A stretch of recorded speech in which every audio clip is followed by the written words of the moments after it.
सीताराम सीताराम। जय श्री राम, जय श्री राधे श्याम। जय जय श्री राधा रमन, जय जय नवल किशोर, जय गोपीचित चोर प्रभु, जय जय माखन चोर। सभी नारायण भक्तों को हमारी ओर से प्यार भरा जय श्री कृष्णा, जय श्री राधे, जय श्री सीताराम। नारायण भक्तों, जिस समय पर, जिस संपत्ति पर हमें बड़ा अभिमान रहता है, हमें बड़ा गरूर रहता है, समय बराबर एक समान नहीं रहता है। किसी संत ने क्या कमाल की बात कही है कि कितना भी पकड़ लो फिसलता जरूर है, ये वक्त है साहब बदलता जरूर है। कहने का मतलब है समय एक समान कभी नहीं रहता है। चाहे वो अच्छा हो या बुरा हो, चाहे वो गरीबी हो या अमीरी हो, सदा समय एक समान नहीं रहता है। और इन बातों को हमें समझना चाहिए।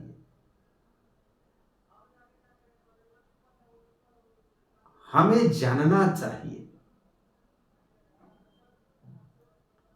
लेकिन हम क्या करते हैं? प्रभु ने कुछ हमारे कर्मों को देख करके, कुछ हमारे पुण्य जन्मों के कर्मों को देख करके और हमें सुख सुविधा और संपदा वो परमात्मा गोविंद हमें प्राप्त कराता है, हमें देता है। क्योंकि हमारा पूर्व जन्म में भी कुछ पुण्य हम करते हैं, तो किसी कारणवश हम उस जन्म में उसका भोग ना करें, तो कभी कभी हमारे को इस जन्म में भी वो पुण्य हमें बराबर मिलता है। तो परमात्मा ने, प्रभु ने, हमारे गोविंद ने, प्रभु श्री राम ने हमें संपत्तिवान क्यों बनाया? क्या सोच करके इतनी संपत्ति हमें प्राप्त कराई? ये हम और आप कभी नहीं सोचते। हम ये कभी नहीं सोचते हैं कि जो सुख और संपदा उस मालिक ने हमें उपलब्ध कराई है,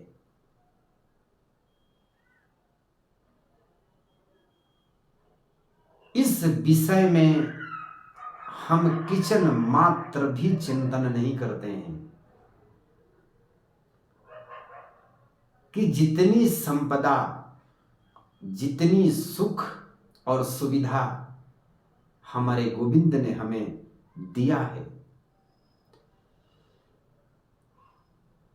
इस संपत्ति का तो हम हकदार ही नहीं है। यदि हम अपने कर्मों को देखें तो हमें यह ज्ञान होना चाहिए कि जैसी हम कर्म करते हैं, जैसी हम सोच रखते हैं,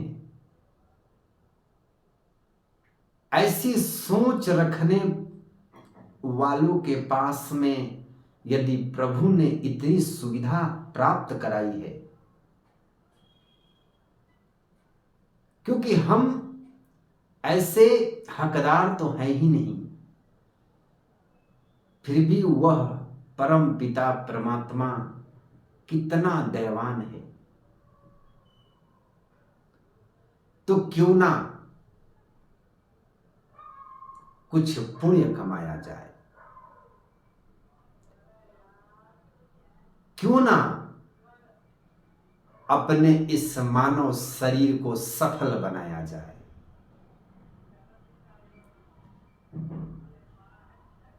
ये बात हम कभी नहीं सोचते। नारायण भक्तों,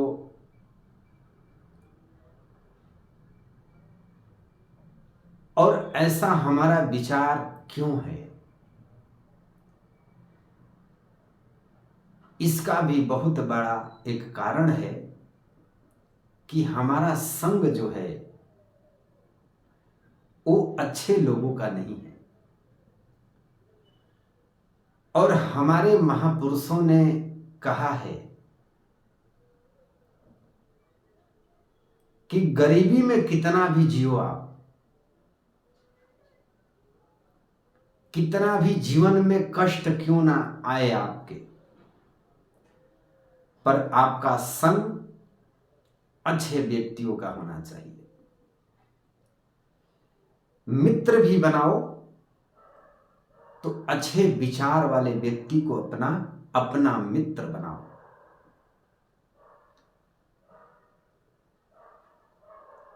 तो नारायण भक्तों, कहने का मतलब है कि यदि परमात्मा ने आपको संपदा दी है तो इसका उपयोग करो, दुरुपयोग मत करना, दुरुपयोग कभी मत करना।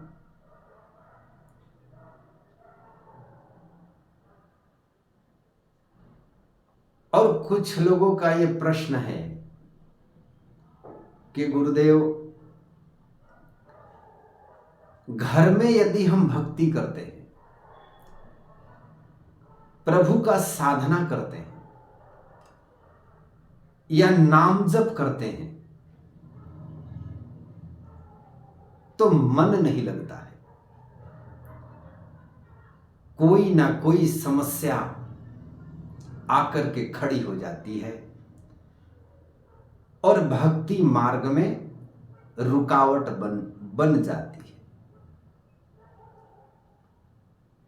तो क्या हम वन में जाकर के संन्यास ले लें? क्या हम वन में जाकर के भक्ति कर सकते हैं?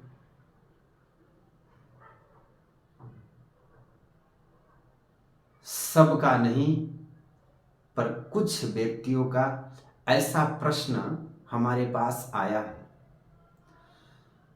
तो मैं उनको एक संदेश देना चाहता हूं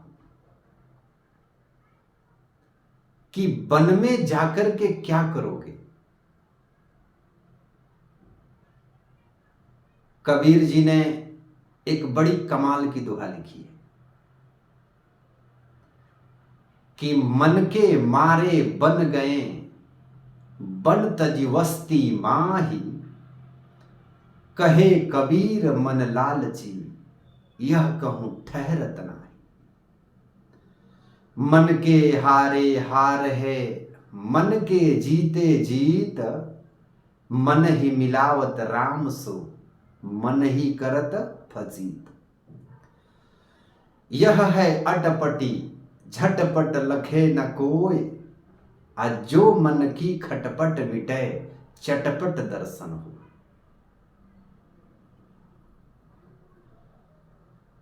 वन में जाओगे, यदि वन में जाने से भगवान मिलते होते तो शेर का तो जन्म ही वन में होता है। सबसे पहले परमात्मा को पाने का अधिकारी तो जंगली जीव जंतु होते हैं। यदि प्रभु के दर्शन वन में जाने से होता तो शेर और गिदड़ का जन्म ही वन में होता है। यदि गंगा स्नान करने से मुक्ति मिलती तो मछली तो गोते ही मारती है, फिर वो क्यों नहीं मुक्त हुई? ऐसा विचार मन में बिल्कुल मत लाए। घर में रहकर ही भजन करें, सुमिरन करें, प्रभु का नाम जप करें। यह कोई जरूरी नहीं है कि आप घंटों घंटों नाम, घंटों घंटों सुमिरन करें। अरे किया सो काम जपा सुरा। आप यदि भजन करना चाहें, आप यदि नाम जप करना चाहें, तो आप जो काम को करते हो, मुरनी वाक में जाते हो, अगर आपने मन में निष्ठा बना लिया कि हमें नाम जप करना है, तो मॉर्निंग वॉक करते करते राम राम सीताराम सीताराम, या जिस भी भगवान को आप मानते हो, जिस भी भगवान के प्रति आपकी आस्था हो, उस भगवान का सुमिरन कर सकते हो। इसके लिए हमें खाली जगह में जाने की कोई जरूरत नहीं। जंगल में जाओगे तो परमात्मा मिलेगा कि नहीं मिलेगा, पर तुम शेर के आहार बन जाओगे। इसलिए ऐसी नकारात्मक सोच बिल्कुल मत रखें।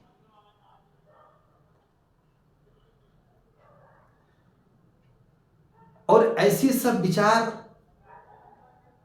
हमारे भीतर प्रकट कैसे होती है? क्योंकि हम सत्संग से बहुत दूर हैं, कोसों दूर हैं। और नारायण भक्तों, उस परमात्मा को आप जहां याद करोगे, जहां उसका सुमिरन करोगे, जहां उसका भजन करोगे, आपका भजन उन तक जरूर पहुंच जाएगा। लेकिन कौन सा भजन? जो भजन समर्पण होकर के, एकाग्र होकर के प्रभु का भजन किया जाए। तो किसी महात्मा ने क्या कमाल का एक बात कही कि भक्तों की जरा सी आहट पर वो दिल का दरवाजा खोल सकता है। भक्तों की जरा सी आहट पर वो दिल का दरवाजा खोल सकता है। इश्क ऐसी जुबान है प्यारे, जिसको गूंगा भी बोल सकता है। कैसे भी भजन करें आप, पर आपके भजन करने का तरीका सही होना चाहिए। आपके भजन में पवित्रता होना चाहिए। आपके भजन में वो करिश्मा होना चाहिए। देखिए, आपकी भजन कहीं से भी करे, उस मालिक के दरवाजे तक जरूर पहुंचेगी। इसलिए नारायण भक्तों, एक बात मेरी सदा याद रखना कि कभी भी अपने जीवन में यदि सदा सुखी रहना चाहते हो, निरोग रहना चाहते हो और प्रतिष्ठा पूर्वक जीवन जीना चाहते हो, तो एक बात की अपने जीवन में गांठ बांध लेना कि किसी भी बात पर, किसी भी वस्तु पर, किसी भी चीज पर कभी अभिमान मत करना। क्योंकि प्रभु का आहार मिष्टान नहीं है, सोने के थाली में सजाए हुए 56 प्रकार की भोजन नहीं है। महापुरुष कहते हैं कि प्रभु का यदि आहार कुछ है तो है अभिमान। इसलिए अपने जीवन में इस अभिमान आभूषण को जो तुम पहन रखे हो, इसे उतार करके फेंक डालो, जीवन में सदा सुखी रहोगे। ये आज के बाद ये एक संकल्प अपने जीवन में जरूर लेना। जय श्री कृष्ण, जय श्री राधे, जय श्री राधे श्याम।